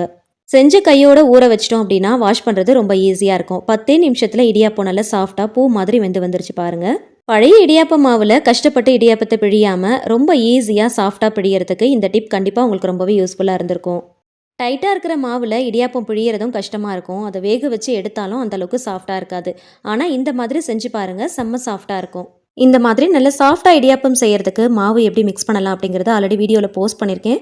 அதை நான் உங்களுக்கு டேக் பண்ணுறேன், கண்டிப்பாக செக் பண்ணி பாருங்கள், ரொம்பவே யூஸ்ஃபுல்லாக இருக்கும். வேலை மெனக்கிட்டு இதை வேற ஒரு வேலையாக செய்யணுமா அப்படின்னு நினைக்காதீங்க. மாவு ரொம்ப டைட்டாக இருந்துச்சு அப்படின்னா அதை கஷ்டப்பட்டு பிழிகிற மாதிரி இருக்கும் இல்லையா, அதுக்கு இந்த ஒரு சின்ன வேலையை நீங்கள் செஞ்சீங்க அப்படின்னா ரொம்ப சாஃப்டாக செஞ்சிடலாம். நான் கொஞ்சமாக மாவு யூஸ் பண்ணி உங்களுக்கு இந்த டிப்பை வந்து ஷேர் பண்ணியிருக்கேன். அதிகமாக மாவு யூஸ் பண்ணுறீங்க அப்படின்னா கண்டிப்பாக உங்களுக்கு இந்த டிப் ரொம்பவே யூஸ்ஃபுல்லாக இருக்கும். இடியாப்பத்து கூட இந்த மட்டன் கிரேவி வச்சு சர்வ் பண்ணி பாருங்கள், டேஸ்ட் ரொம்ப நல்லாயிருக்கும். இது சிக்கன்லேயும் நீங்கள் ட்ரை பண்ணி பார்க்கலாம். இந்த கம்பைலேஷன் வீடியோ உங்களுக்கு ரொம்பவே யூஸ்ஃபுல்லாக இருந்திருக்கும். இதில் ஷேர் பண்ணியிருக்கிற எல்லா ரெசிபீஸையும் நீங்களும் ட்ரை பண்ணி பாருங்கள். ரொம்ப ஹெல்த்தியான ரெசிபீஸ் தான் இந்த வீடியோஸில் நான் ஷேர் பண்ணியிருக்கிறேன். ஸோ இந்த வீடியோ உங்களுக்கு பிடிச்சிருந்துச்சுன்னா மறக்காமல் லைக் பண்ணுங்கள், ஃப்ரெண்ட்ஸ் அண்ட் ஃபேமிலிஸ் கூட ஷேர் பண்ணிக்கோங்க. ட்ரை பண்ணி பார்த்துட்டு ஃபீட்பேக் ஷேர் பண்ணுங்கள். இந்த மாதிரி இன்னும் இன்ட்ரெஸ்டிங்கான நிறைய ரெசிபீஸ் தெரிஞ்சுக்க இந்த சேனலை மறக்காமல் சப்ஸ்கிரைப் பண்ணிட்டு சப்போர்ட் பண்ணுங்கள். தேங்க்யூ ஸோ மச், கீப் வாட்சிங்.